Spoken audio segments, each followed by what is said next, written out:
We here are called a Center for Spiritual Living. Now notice it's a center for spiritual living, not a center for religious living. Anybody ever heard that phrase, they're spiritual but not religious? I love that.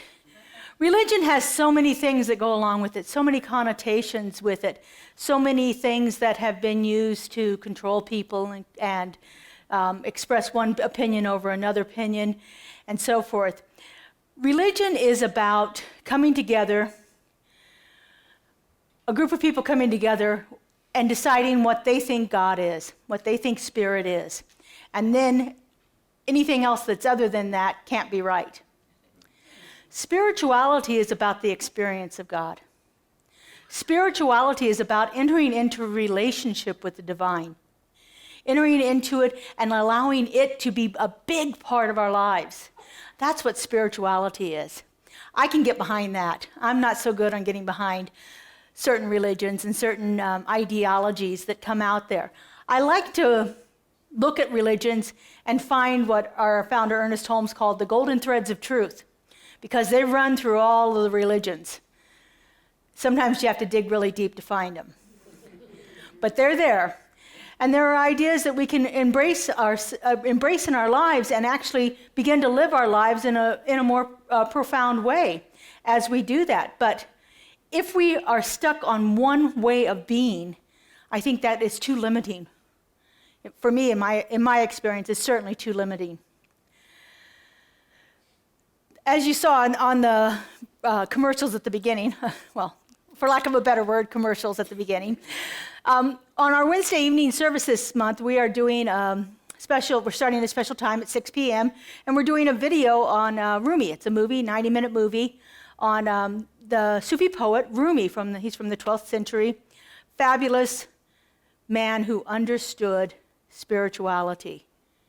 He had a religion, and he was an avid practicer of his religion, but he didn't think his religion was all exclusive. He thought that there were other things out there that could really begin to help us have a better experience of spirit. Rumi wrote poems, and most of his poems are quatrains. It means they're 4 lines, but some of them weren't. Now, Rumi was great, because you see these poles in our room, around our room here? He had one of those in his courtyard. And he would put his hand on it, and he would start to spin. And all of his students were sitting in a circle around him, and they were writing down what he said. And that's how Rumi wrote poetry. I don't think I could handle that one myself. I get a little dizzy, but that's okay. Rumi is who we get the whirling dervishes from. That's the lineage. But this is what Rumi says about religion. I belong to no religion. My religion is love, and my heart is my temple. I belong to no religion. My religion is love, and my heart is my temple. My heart is where I go to practice my religion, to practice the love that I want to be in the world. When we come from a place of spirituality instead of a place of dogma, where we've been spoon-fed somebody else's beliefs or a collective group's belief system, we are limiting our experience of spirit in so many different ways. But we need spirituality in our lives. We need to have that connection with spirit. We need to feel the divine givingness of spirit showing up as love in our lives. It is so important for us. Our founder, Ernest, wrote this: we can no more do without spirituality than we can do without food, shelter, and clothing. That's how fundamental it is. That's how fundamental it is to practice some kind of a belief system. Finding some way of being in community with other like-minded souls that allow us to experience spirit uniquely through them. It's not about understanding what they believe. It's about the experience of God as it shows up in each one of us uniquely and perfectly. Now, there are lots of different ways that spirit shows up. When I was in ministerial school, I was introduced to the work of Ken Wilber. Ken Wilber is the founder of one of the mega churches in California, a church called Saddleback. And he has written quite a few books on integrational spirituality, on about actually living spirituality through your life. And so he has a concept that he calls the three faces of God. And so the three faces of God are three different aspects of it. Remember, there is only this one, as Ernest says, one living spirit almighty, one indestructible, absolute, self-existent cause. That one manifests itself in, through, and as all of creation, but it's not absorbed by its creation. The three faces of God talk about that idea. The first face of God is the universal self, the self with a capital S. The God that told Moses, "My name is I am that I am." It is that personal, first-person aspect of God. It is God as it manifests in itself in each one of us. That is the first face of God. That is the face of God that most of the Eastern religions practice. They understand that concept of the universal self really well. They might call it other things like Buddha or Atman or Brahma, but they understand that there is this one universal self, and that same self is showing up in each one of us. That it is experiencing itself through us in the way that we have life. And the way that we commune with it is by going within. It's by sitting in contemplation, in silence, by deep listening. And that's how we commune with that first face of God. The second face of God is the thou, or the you. This face of God has caused a lot of problems in the world. This is the face of God that might make you think that God is separate from you. When we use the word you, as opposed to using the word I, there's an inherent sense of separation in that. I'm talking about something outside of myself. But the second face of God is the God that Rumi understood. Rumi had a love affair with what he called the beloved. He spoke with God. He communed with God through his words and his poetry. His was a very devotional practice. And it was a devotional practice that was filled with humility. It was a devotional practice that was based on love. The third face of God is God as source of everything. Might call this the third person face. This is the one that here in our tradition we call it it. It could also go by he or she. You might use other names like Mother, Father, God.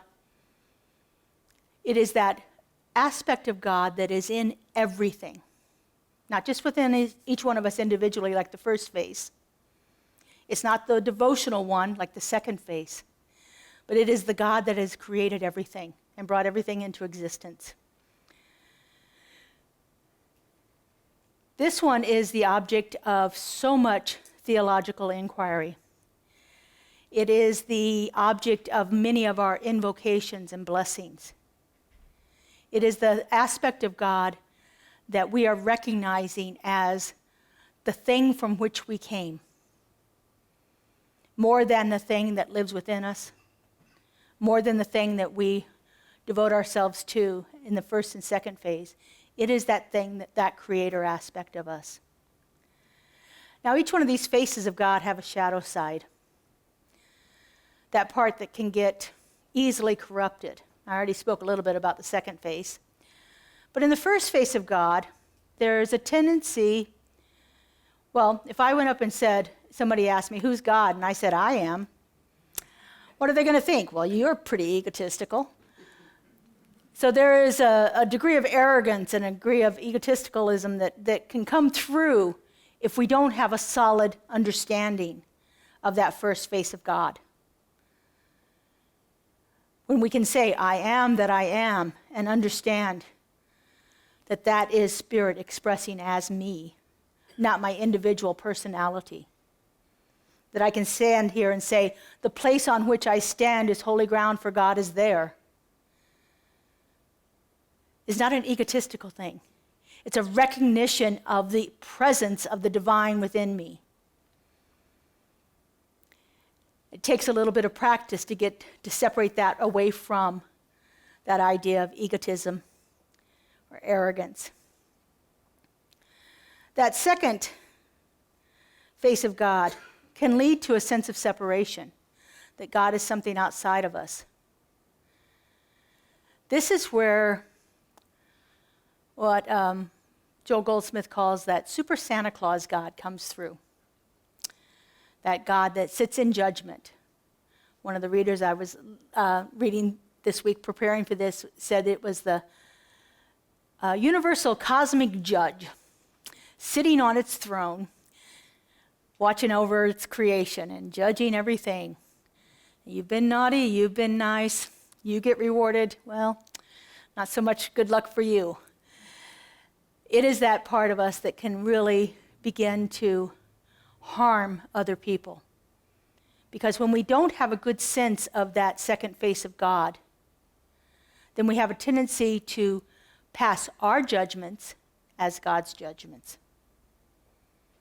Pass our beliefs that we hold about certain actions and certain people, and put them off as God's actions or God's beliefs or God's judgment of others. It is the face of God that has probably done more damage in the world than any other. And the third face of God, the shadow side of it, is a tendency to be detached from it. It's a little bit different than separation as in the second face of God, but this is it's something outside of me. I'm not really sure. I don't really get it in me. I don't really feel that. It's that idea of, yeah, okay, so I can understand Spirit created that, and yeah, I can know intellectually it created me, but I don't really feel any connection there. So there's a sense of detachment in that third face of God. But God is never separate from us. This is from Marianne Williamson in her book, Return to Love. God isn't separate from us. God is the love inside our minds. I love that way of putting it, the love inside of our minds. It's the love inside of our bodies. It's the love that we feel. It is the divine givingness of Spirit coming forth in all ways. We are never separate from Spirit. Rumi puts it this way: you're not a drop in the ocean. You are the entire ocean in a drop. The entire ocean in a drop. There is nothing within our bodies, nothing within our consciousness that is not God. That doesn't mean that everything that we are everything that God is, but everything that God is what we are. We are not the totality of Spirit. It shows up in so many different ways than what this form can handle. But everything about us is divine. Everything about us is that place on which God stands. From the very bottom of our feet to the top of our heads and the aura all around us, it is nothing but Spirit.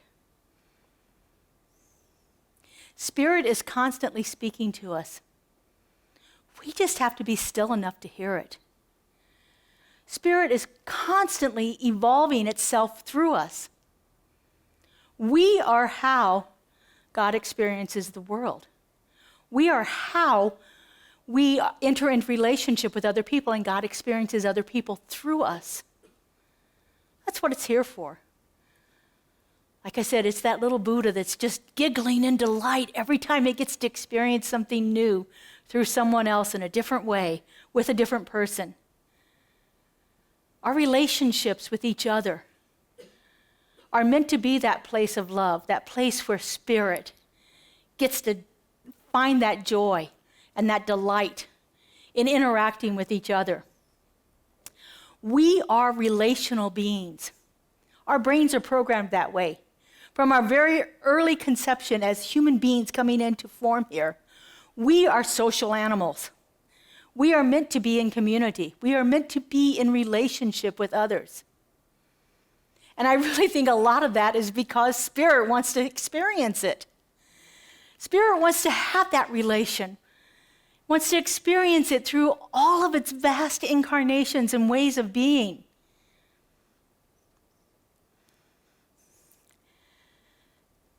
That's why it's so important to include this aspect of spirit as other in our practices. This idea of devotion and of humility, being that place where I've set aside my ego mind and I've opened up to everything that's possible. David expressed it beautifully in Michael Gott's phenomenal song. Whatever spirit needs of me, I will be, I will be, I will be. Here I stand, a vessel to be used. It is that way of being in devotion. It is that beloved that Rumi was so in love with. Rumi was so in love with spirit, and it showed up through his poetry so beautifully. And for him, it was about the experience. It wasn't as an active thing as much as it was an internal thing. And one line in one of his poems is this: there is a voice that doesn't use words. Listen. There's a voice constantly within each one of us that is expressing itself. You're not going to hear it with your ears, but you may feel it with your heartbeat. You may see it expressing itself through your hands in the acts of service that you do, or the things that you create, or the ways that you love something. As I was writing this, I had my 2 puppies on my lap. And I'm thinking, listen to them. This is nothing but love. I could feel the love in their fur touching my hands. This is spirit expressing itself.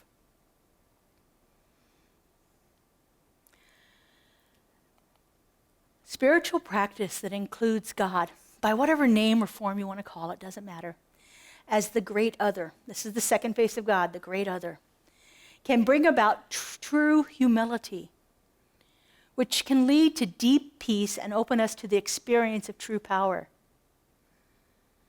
Who doesn't want more peace and power in their lives? Humility also opens our heart to genuine love and compassion. I think humility gets a bad name. I think humility gets misunderstood for, I have to be less of who I am so somebody else can be more. And it is not that at all. As I went through my ministerial training, humility is one of the things that I quickly experienced. And I experienced it in this way. As I was doing my practice talks and, all of the things that I did in service and so forth, people would come up to me and they'd say, wow, that was fabulous. What did you say? And I'm like, I don't know. You'll have to listen to the recording. And in my head, what was going through me was, that wasn't me talking. It's what the master teacher said, I of my own self can do nothing. It is the Father within that doeth these works. That is true humility. It wasn't me trying to be less of who I was. I honestly had no idea what I had said because it wasn't coming through me. It was coming through me, but it wasn't coming through my conscious ego mind, creating these words and swinging them together and making something poetic come out. It was spirit moving through me. And we've all had those spirit experiences. It may not have been speaking, but you've had it when you're creating something. You've had it when you're at work. And all of a sudden something clicks like it had never clicked before. And all of a sudden it's easy. There is a great deal of surrender necessary to be in relationship with that second face of God. We have to step out of our way. We have to develop that sense of humility without diminishing ourselves. One of the best quotes ever one of my most famous ones, comes from Marianne Williamson's book, Return to Love. Our deepest fear is not that we are inadequate. Our deepest fear is that we are more powerful beyond measure. It is our light, not our darkness, that most frightens us. And we ask ourselves, who am I to be brilliant, gorgeous, talented, fabulous? Actually, who are you not to be? You are a child of God, and your playing small does not serve the world. You can be humble without playing small. She goes on to say, there's nothing enlightened about shrinking so other people don't feel insecure around you. That was one of my hardest lessons. Boy, I really have learned that one. You are meant to shine as children do. You are born to make manifest the glory of God that is within us. It's not just in some of us, it's in everyone. And as we let our own light shine, we unconsciously give others permission to do the same. When we are in that devotional relationship with Spirit, and we step out of that way and let Spirit come through us, look out, world. There is something magnificent happening. That gorgeous, brilliant, fabulous, talented self is coming through. So look out, world. Rumi, 800 years ago, wrote it this way: stop acting so small.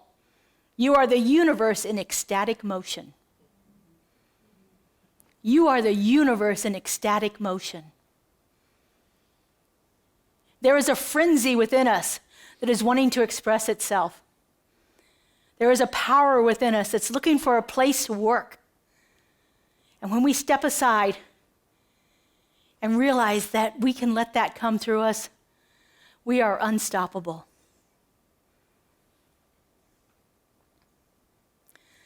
But so often we let ourselves get in the way. We think things like, because of what I've done in the past, I am no longer deserving of this. We think that something that we did, or even worse, some fundamental part of us is so wrong that we are undeserving. Years ago, we did a book called The Big Leap. And he described it, Gay Hendricks was the author, described it as our fatal flaw. Many religions call it the original sin. That part of us that is so bad that it can't be overcome, that we have to have some kind of divine intervention to work through it. That's simply not the truth. And when we can begin to live from that place of love, not frantically seeking love, but living from a place of love, then we can quickly release some of those ideas of fatal flaws and unworthiness. Rumi puts it this way: your task is not to seek for love, but to merely seek and find all the barriers within yourself that you have built against it. Those ideas that we have that we are flawed, that we are somehow not deserving of the wonderfulness and the allness and the fullness and the glory of God. Seek and find those places within ourselves. We can do that through our spiritual practices. We can do that when we sit in contemplation. So I'd like to do a little practice with you. You know me, I like to practice.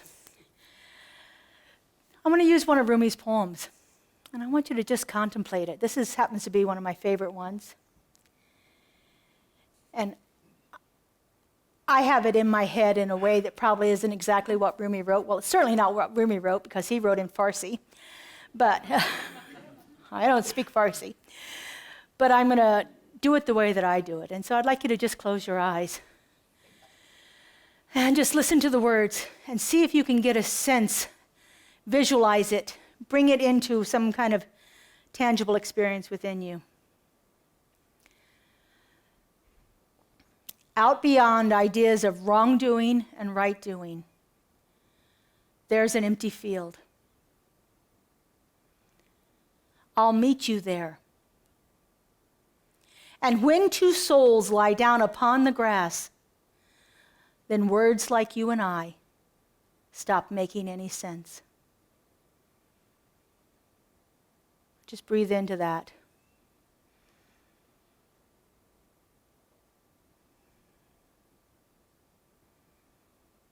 Imagine yourself with someone that you think of as other, coming together. And listen to the words again. Out beyond ideas of wrongdoing and right doing, there is an empty field. I'll meet you there.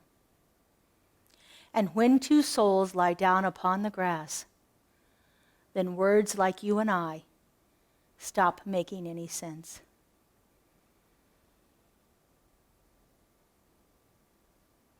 Just imagine yourself with this person that you've perceived as other. Experience the presence of the divine as other, as this devotional beloved that you have a connection with.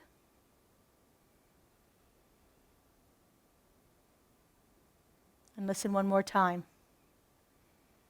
Out beyond ideas of wrongdoing and right doing, there is an empty field. I'll meet you there. And when two souls lie down upon the grass, then words like you and I stop making any sense. Taking a nice deep breath.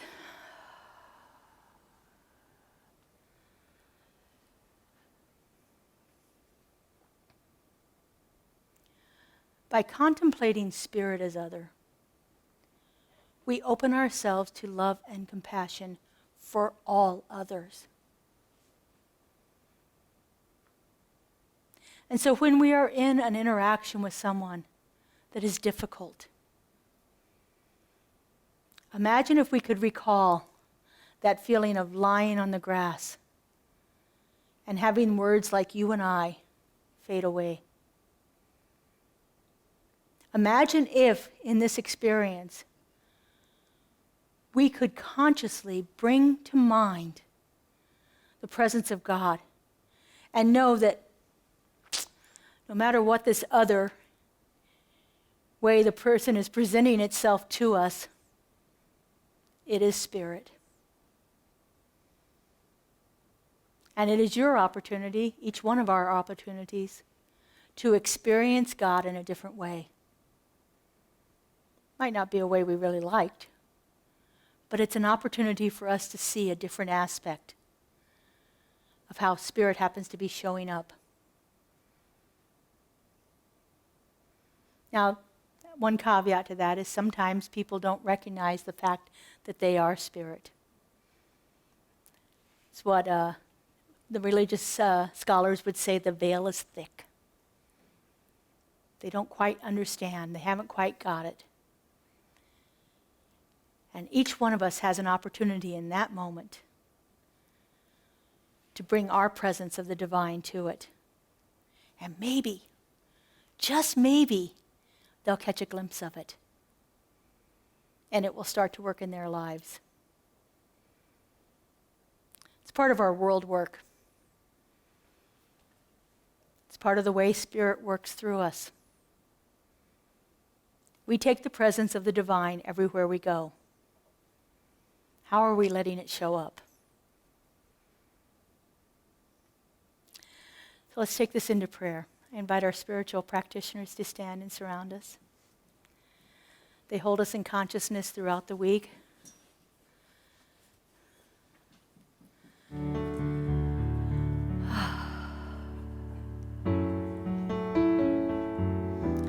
And if you would, just take in a breath and close your eyes. I can't seem to pray without closing my eyes, so.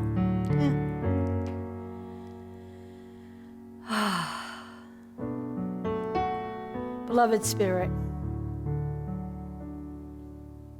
I know you as the one power, the one presence, the one infinite intelligence, the one creator of all. I know that one has manifested itself in, through, and as all creation. Therefore, I know it is in me. It shows up through my actions, through my thoughts, through my deeds, through my very way of being. It shows up in all of its glory, its brilliance, its magnificence. It shows up in little ways and large ways. It shows up as grandeur and humility. It shows up as love. And because I know that this is true for me, I know this is true for everyone. That each one of us is that perfect and unique emanation of the creative love intelligence that has brought the entire universe into existence. I know that this very same power and presence and passion is moving through each one of us right here and right now. And so, knowing this, I speak my word of truth. I know that each one of us is that perfect, unique incarnation of love, brought here for spirit to experience itself through us. And I know that spirit is doing so magnificently. Whether each one of us is aware of it or not, the presence of God is doing exactly what it needs to do to have the experience of you.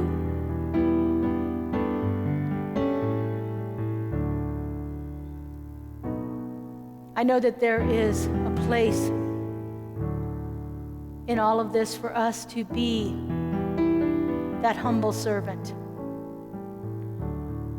for us to be in that love affair with God,